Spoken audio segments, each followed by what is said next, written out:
আগামী 100 বছর 50 থেকে 100 বছর মুসলমানরা কি হবে, ধ্বংস হয়ে যাবে, উঠে দাঁড়াতে পারবে না। তাই এই লিস্টকে বাতিল করাতে হবে, করাতে হবে, করাতে হবে, করাতে হবে, করাতে হবে। আমাদের কি দায়িত্ব নিতে হবে নিয়ে বাতিল করা। সেটার মধ্যে একজন হচ্ছে ফিরহাদ হাকিম। তো ফিরহাদ হাকিম উত্তর তো না দিয়ে পালাবে, ওনার উত্তর দেওয়ার জায়গা আছে। উনি তো দায়িত্ব নিয়ে মুসলমানদেরকে ধ্বংস করলেন। সার্টিফিকেটটা মুসলমানরা আজকে বঞ্চিত হবে, বঞ্চনার শিকার হচ্ছে। এর সব থেকে বেশি দোষ করেছে ক্যাবিনেটের মিনিস্টার। কেরলে তো ওবিসি হয়েছে, কেউ বাতিল করতে পারছে না। তো তাহলে পশ্চিমবাংলা ওবিসিটা বাতিল হয়ে যাচ্ছিল কেন, বা এখন আবার বাতিলের আওয়াজ উঠছে কেন? এইটা আরএসএস এর কথা শুনে মমতা ব্যানার্জি মুসলমানদেরকে ধ্বংস। সাইয়ার যেমন একটা রোগ, ওবিসি কিন্তু এই রোগটাও ভয়। উজ্জ্বল উত্তর থাকলে দেবে, এনার এড়িয়ে যাবে। বাউবি হাকিম সাহেব দায়িত্ব নিয়ে, মমতা ব্যানার্জি দায়িত্ব নিয়ে, সিদ্দিকুল্লাহ চৌধুরী সাহেব দায়িত্ব নিয়ে, গুলাম রব্বানী সাহেব দায়িত্ব সহ 21 জন মন্ত্রীর দায়িত্ব নিয়ে মুসলমানদেরকে খাদের কিনারাতে ঠেলে দিল। এই যে ওবিসি সার্টিফিকেটটা মুসলমানরা আজকে বঞ্চিত হবে, বঞ্চনার শিকার হচ্ছে। এর সব থেকে বেশি দোষ করেছে ক্যাবিনেটের মিনিস্টাররা। এই ক্যাবিনেটের মিনিস্টারের মধ্যে একজন হচ্ছে ফিরহাদ হাকিম। তো ফিরহাদ হাকিম উত্তর তো না দিয়ে পালাবে, ওনার উত্তর দেওয়ার জায়গা আছে।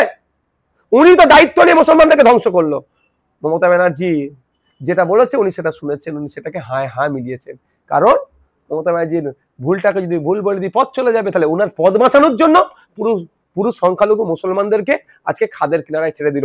স্বাধীনতার 78 বছর পার হয়ে যাওয়ার পরে যতটুকু মুসলমানরা অর্জন করতে পেরেছিল, ওভারনাইট এক রাত্রে ওই ওবিসিটাকে নতুন লিস্ট পাবলিশ করে, পাবলিক মানে আপনার লিস্ট নিয়ে এসে মুসলমানদেরকে ধ্বংস করে দিল। এই লিস্ট যদি চলে, আগামী 100 বছর 50 থেকে 100 বছর মুসলমানরা কি হবে, ধ্বংস হয়ে যাবে, উঠে দাঁড়াতে পারবে না। তাই এই লিস্টকে বাতিল করাতে হবে, করাতে হবে, করাতে হবে, করাতে হবে, করাতে হবে। আমাদের কি দায়িত্ব নিতে হবে নিয়ে বাতিল করাতে হবে। নতুন ভাবে আমি বলছি না মুসলমানদের ঢুকাও, নন মুসলমানদের ঢুকাও, এটাতে আমি বক্তব্য দিচ্ছি না। Commission for backward classes act 1993 কে মান্যতা দিয়ে সায়েন্টিফিক ওয়েতে সার্ভে করা হবে। সার্ভে করে যাদের যাদের ঢুকার প্রয়োজন তারা ঢুকুক না। আমি তো বলছি না আমাকে ওবিসিতে ঢুকাক, আমি তো বলছি না। যাদের ঢুকানোর দরকার তাদেরকে বার করে দিলেন, আর যারা অলরেডি ফ্যাসিলিটি পেচ্ছে তাদেরকে আবার ঢুকিয়ে দিলেন। এটা কি করে হয়? সঠিকভাবে হোক। কেরলে তো ওবিসি হয়েছে, কেউ বাতিল করতে পারছে না। তো তাহলে পশ্চিমবাংলা ওবিসিটা বাতিল হয়ে যাচ্ছিল কেন, বা এখন আবার বাতিলের আওয়াজ উঠছে কেন? এইটা আরএসএস এর কথা শুনে মমতা ব্যানার্জি মুসলমানদেরকে ধ্বংস করলো।